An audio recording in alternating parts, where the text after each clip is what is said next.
Hi, how are you today? This is Pastor Peter Christian Hessing, and welcome again to another one of our interesting programs on anti-nuclear boomerangs, cutting nukes, shredding nuclear missiles, so we can have nuclear disarmament, have peace, and save the world from nuclear destruction. And this is Pastor Peter Christian Hessing. And I hope today that you are seeking God and Jesus, Jehovah, Yahweh, Allah, Jesus is blessing you, and you and your family are in the best of health. And we here in America are in a very important time. Now that we have a new president, Donald Trump, and a new Republican Congress there in the House and Senate. It's a very important time for America and for the world. There. And there are a lot of important issues that we have to deal with here. As I said, I believe that the Republicans and Donald Trump, I think they are making a mistake. They are pursuing a dictatorial and totalitarian line in the Congress and in the Senate. And I think we have to get them to change that. As you see, millions of people are demonstrating all over America. I am a U.S. citizen. I'm a bicentennial American. That means that I became a citizen on July 4th, 1976, 200 years in the celebration of American independence and the American Revolution. So they call us bicentennial Americans. We became citizens on the 4th of July, 1976, 200 years from 1776 to 1976, 200 years since the American independence, American Revolution. Our citizenship papers have the red, white, and blue. They call us bicentennial Americans. I've lived in America probably over 40 years. And I lived in New York. I grew up in New York. I lived in New York probably over 25 years. And I grew up with Donald Trump. Donald Trump lived in New York.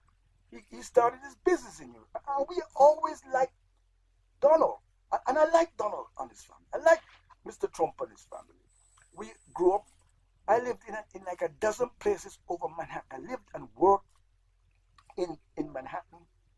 And we lived in like a dozen places across in Manhattan. At one point, I was living up at 51st Street, which is not far away from the Trump Towers. And so we grew up with Donald. And I always liked Mr. Trump and his families. However, I see now, and I think that he is pursuing a dictatorial, totalitarian line with the Republicans in the Congress, and he has to change that line. I went to college in New York. I was at Baruch College. I was at Bronx Community College. I was at New York University. I even took doctoral courses at the City University Graduate Center. And I had a good average. I'm not boasting about it, not bragging. And I was able to get into Harvard University. My GPA was nearly 4, and I was able to get into Harvard University. If you can get a GPA of nearly 4 point something, or 4 or 3 point something, you are going to be able to get into a university like Harvard or a Yale or Columbia or a Stanford or some university. And that's how we got into Harvard. And I'm still trying to get my master's degree from Harvard. There, I wasn't able to get any financial aid, but I'm still determined that I'm going to get my master's degree at Harvard. But we are facing now an important time, because here we have Trump and the Republicans who control now the House and Senate, and they are pursuing a a sort of totalitarian line. They have to listen to all the people. Mr. Trump, Donald can't just say, look, I said this on the campaign, and because I said it, I'm going to do it. He can't just take that approach. He has to say, I am going to consider all of the ideas that we discussed on the campaign, and then I'm going to consider all the other ideas. I will listen to my experts. I will listen to my intelligence advisors. I will listen to my military advisors. I will listen to all the economists. I will listen to all the great scientists. As the president, you have access to all the smartest people in the world. I will listen to all the people, rich or poor. Then I will make a decision on the best idea. So that's the approach that Donald has to say. You can't say, do it because I said it, or do it because this is the way I want you to do it. This is my way, do it my way. You just can't do that as a president. Now, I live on the Mexican border, and this is one of the issues I want to talk about. I live on the Mexican border in Arizona. I am in Douglas, Arizona. You can walk from where I live in Douglas, Arizona. I walk right into Mexico. There's a town in Mexico known as Bankrupt. Now, I'm just going to give you a scenario here. Donald Trump has proposed building a blank wall, probably nearly 2,000 miles from California, from San Diego, from California, all the way through Arizona, and New Mexico, Texas, all the way back to probably Louisiana, maybe all the way back to Florida. And I do believe that you should secure the border, but what you got to realize is there are some disadvantages to that. You're probably much better off putting up solar panels and wind turbines. With electrical power, you can produce anything. You put up solar panels and wind turbines, you have power there. You can build cars, build ships, build planes, build submarines. You can produce food, bring in water for the farmers. You can have clothes. You can have all kinds of technology, phones, computers, laptops. With electrical energy, you can do anything. And if you just build a blank wall there, what's going to happen, you're going to empower the cartels. It's going to be a graffiti wall. It's going to be so spray painted, and you're going to have graffiti all over it. And what can possibly happen is that the land values that the farmers have down there, and the homeowners, you've got millions of people who live on the border, the housing values and the land values for the farmers and the ranchers and the business people who have factories there, with all this graffiti and spray paint all along that wall, you're going to push the land values down. And if the land values decrease, then the farmers and ranchers and homeowners on the Mexican border from California to Arizona and to Texas and Louisiana and New Mexico, those people are probably bankrupt. They'll be underwater. If the land values go down because we have this wall there now that is messed up with spray paint and graffiti, the land values might well go down. And if the land values go down, then you're going to find that farmers and ranchers are going to, and homeowners down there are going to say, hey, we're bankrupt. We're underwater. The land values have gone down much lower than their mortgages. They can't refinance. They're indebted. So there are some negatives to that. Him trying to build a blank wall there. The farmers and ranchers and homeowners turn around, hey, you built us a blank wall. It's now all a mess. It's all graffiti and spray paint all over it. Our land values have gone down. Nobody wants to be down there. Everybody wants to sell and leave. So the land values have gone down. So what I'm saying to Donald is that you have to listen to everybody's idea.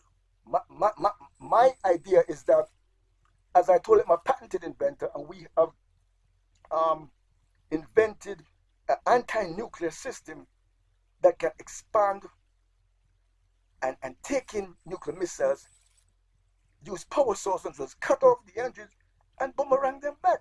You're much better off using that money, $100 billion, to improve on our anti-missile system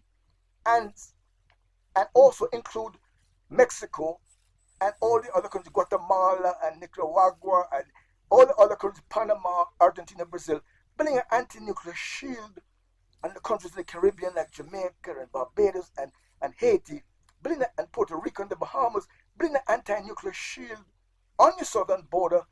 You could protect America and protect all these other countries. All these other countries and Mexico and Guatemala and Argentina, Brazil and Panama, all and Jamaica, all these other countries, Trinidad and Barbados, they will all contribute to building an anti-nuclear system to protect us from nuclear war and build up the economy there. So we really need to do what I think as a West Indian is to ban the Russians and the Chinese and North Koreans from bringing nuclear missiles into the Caribbean. We have to seek peace with the Russians and the Chinese and North Koreans, but what they are doing, escalating, building more nuclear missiles, the Chinese expanding into the South China Sea, and North Korea now trying to build an intercontinental ballistic missile, it means that we in the Caribbean and in the Gulf of Mexico, we have to ban them from bringing those anti-nuclear missiles and ships and submarines and planes flying bringing in nuclear missiles and nuclear bombers across the Caribbean into the Gulf of Mexico. So this is something that we have to do. So what I'm saying to Mr. Trump, to President Trump, is listen to all the ideas. Don't just do something because you said it on the campaign. Listen to everybody. Here we have a president that he doesn't even want to listen to his military advisors. He doesn't even want to have a daily briefing.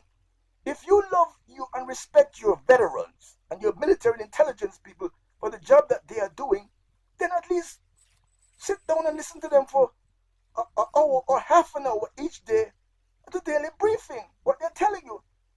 Here is a President Trump who doesn't even want, he doesn't respect and value his intelligence people and his military people to sit down and listen to them to do a daily briefing. He wants to basically do away with the daily intelligence briefing. That means that we could be wiped out with nuclear missiles. We could have another 9/11 attack. We could have mass shootings and terrorist attacks all across the country. You can't just say, well, the daily briefing is repetitive. You want it to be repetitive. You don't want them to be telling you, today we have 1,000 people in America, terrorists trying to attack us. Tomorrow we have another 2,000 people trying to attack us in America. The next day we want another 3,000, or we have 1,000 nuclear missiles coming from Russia, or 400 coming from China, or 200-300 coming from North Korea at us.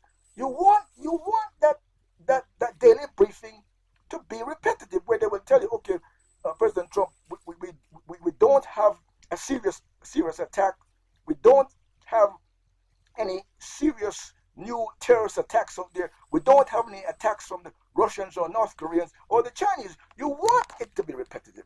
You don't want them to be telling you same that things are changing. We have more and more people trying to blow us up and trying to create another 9/11 and mass shootings and so forth. So Trump has to change that dictatorial, authoritarian approach to government. He got to realize that he's not in his business anymore. When he was in his business, he could be an autocrat. He could be a dictator. But once you're going to govern, you have to listen to the advice of all the people and the experts and the scientists. He doesn't believe in global warming, that the planet is warming up and the ice caps are melting, ocean levels are rising. And with more and more pollution that he can unleash in 4 to 8 years, he could poison off every human being. He poisoned himself. He would poison even his own children, his own little son there, Baron, or even his own kids. He could poison with air pollution. So he has to sit down and listen and compromise where the Democrats have a better idea. Now he has canceled health care for the poor. You're going to mass murder a lot of people who depend on health care. You're going to be exterminating a lot of poor people. So he has to sit down with the Democrats and have improve on the health care, not repeal it, but try and improve on it. They can give tax cuts to the health insurance companies too. reduce the premium for those who it's more expensive for, and to provide health care for the poor people. I and my church, we went into a nursing home yesterday because we have church services for the people in nursing homes. And when I went in, I couldn't really believe. It was hard to believe the amount of sick people in these nursing homes and hospitals. You have so much people there who need health care. I was stunned when I went in the nursing home and we were doing a church service there yesterday, and to see the amount of people in wheelchairs, people handicapped, people disabled, sick people needing medical care. So I have always said that the Republicans' desire to do away with health care is a desire to mass murder and mass exterminate the black and poor population. And we have to tell that to Mr. Trump, tell that to Mr. Ryan in the House, and all the Republicans in the House, that they are mass murdering and exterminating. And we have to tell that also to Mr. McConnell. You are mass murdering and killing and exterminating the black and the poor population. Millions of people are going to die if you take away health care, plus the 200 million people who have pre-existing conditions. So they have to sit down and have a good health care program. As long as the poor people have to pay most of the costs of health care, they will always be poor. They will never come out of poverty. And I do support the jobs that he's creating, and I support his trade policy, but he has to realize that if he creates those jobs and the people have to pay for health care, they will never come out of poverty. Those jobs won't help them because they have to pay for health care. So I hope he will change his ways. I believe that we can end poverty in America. As I have said, what we really should do, he should really do is have a job program across the country. All 50 states have $1 billion job program all across the state.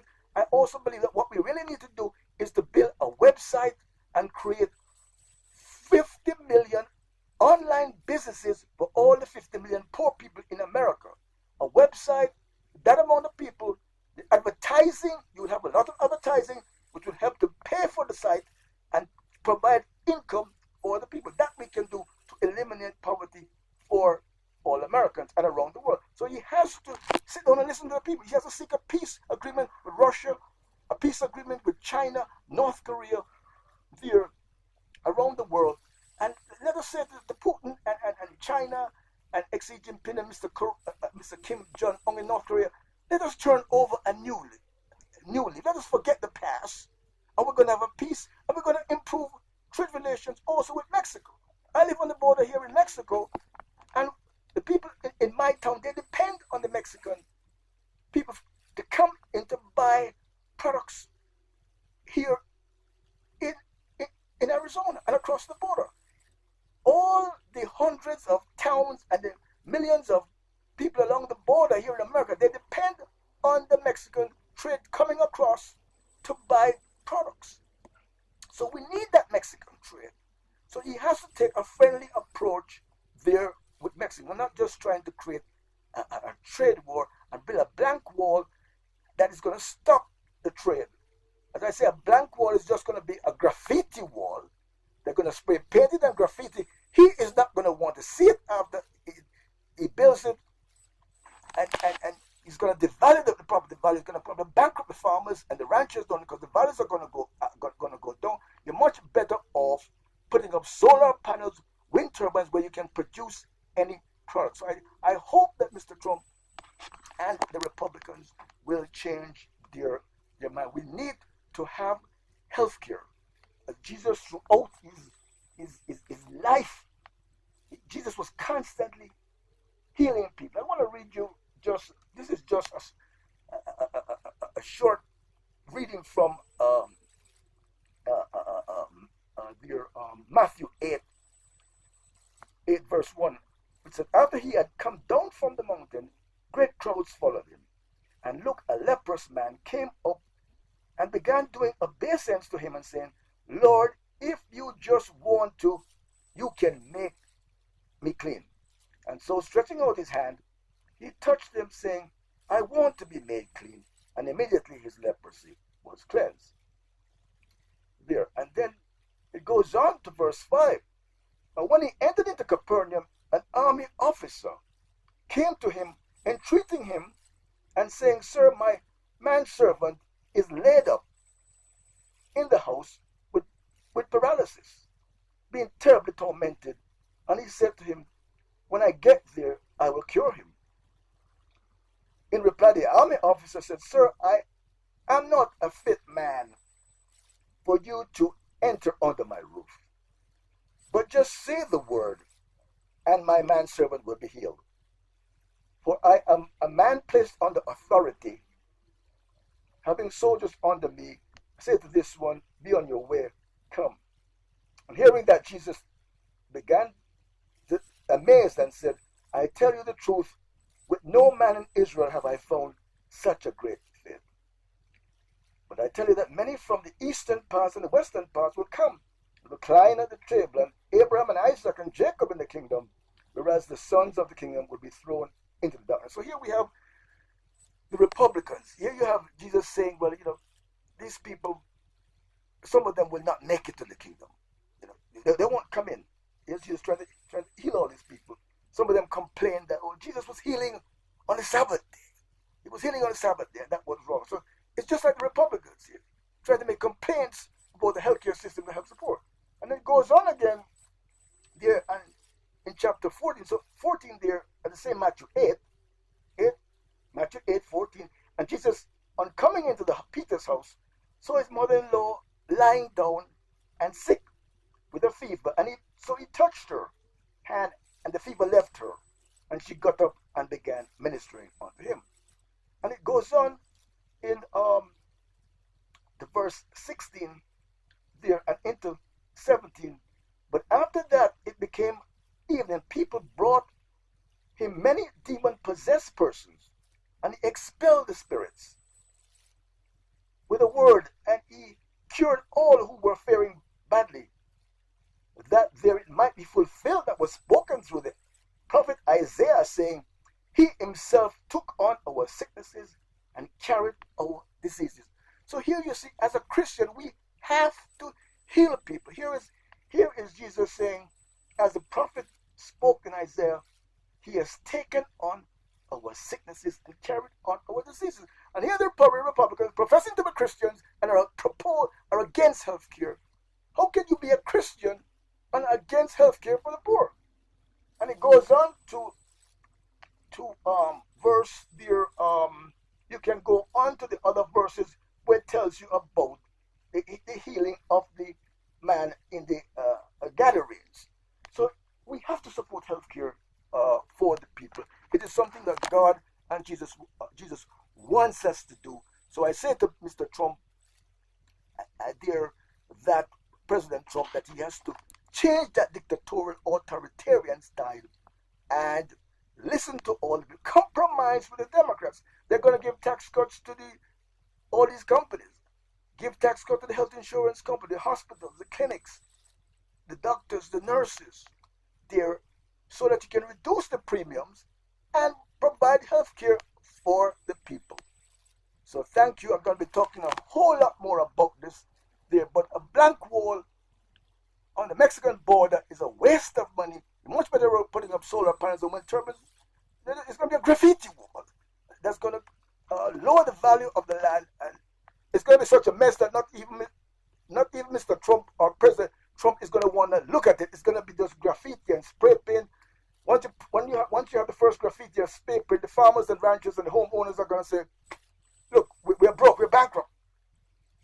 Housing values have crashed." But he said he didn't care if the economy crashed. So I hope it changes. He changes his approach there. So as I said, we got to make peace. The Russians, the Chinese, the North Koreans. You have to have a disarmament agreement, whether we're going to reduce the nuclear missiles by 10% or 5% a year, and you have to reduce the destructive power of these nuclear missiles. You have to. Trump has to sit down with Putin and the other countries, the Chinese and the North Koreans and the British and the French and the Israelis, and say, okay, we have to limit the amount of megatons and kilotons you have in these nuclear bombs, else they're going to build more and more nuclear bombs where one bomb can destroy the entire continent, destroy the entire world. He has to do that. And and seek a peace, seek a two-state solution in Israel, in Palestine, in Syria. Seek a two-state solution there, and improve relations with Mexico also. And we have to definitely make peace with the Russians and the Chinese and North Koreans. But we're going to have to ban the Russians and Chinese and North Koreans from bringing military equipment into the Caribbean and into the Gulf, and flying these nuclear bombers there. The Caribbean and the Gulf of Mexico has to become a nuclear-free zone. Thank you, God bless. As I told you that we have applied for some patents on this expanding anti-nuclear boomerang system, and we have also some international patent rights on it. If you're interested in building it, you can contact me, Peter Hessing at Outlook.com, or give me a call, Peter Hessing at 520-220-6994. There, one of the patent pending numbers are 627-3235, and we also have an international patent on it pending in Sweden, 1154901. Also some UK patents there, 1670-89.1. So call me if you have a company that's interested in building my anti-nuclear boomerang. It expands, it receives nuclear missiles. We have power saws and power drills that cut off the engines, and you can disarm them or send them back so we can have nuclear disarmament and peace. Thank you, God bless. Give your hearts and life to Jesus. We have some music. I have a new song we're calling Graffiti Wall there. I'm going to sing a bit of it, rap a bit of it for you. If you build a wall, it's a graffiti wall. If you paint the wall, graffiti wall. If you draw on the wall, it's a graffiti wall. So tell the presidents and the senators and the congressmen and the prime ministers, if you build a wall, a graffiti wall. If you spray it with paint, it's a graffiti wall. If you draw on the wall, it's graffiti wall. If you make love on the wall, graffiti love. Kids don't paint on the wall, it's a graffiti wall. As God says, love your neighbor as yourself. Take care of the poor and the children. Take care of the foreigners. But if you build a wall, it's a graffiti wall. If you make love on the wall, it's a graffiti wall. It's an obscenity. It's immorality. So let us work for peace and love. I have graffiti wall is coming out. And let us make peace with America and Russia. And let us have smart ideas, innovative ideas. Also, we have some music you can get by going to Amazon and putting in my name, Peter Hessing, or also Tidal, putting in my name, Peter Hessing. We have some music coming out. I have a CD, President of Reggae Rap, coming out. Miss America Hearts is coming out. Last wedding, and we have Graffiti Wall coming out. If you build a wall, it's a graffiti wall. Let us make peace and love. Thank you, God bless. Peter Christian Hessing, peace and love.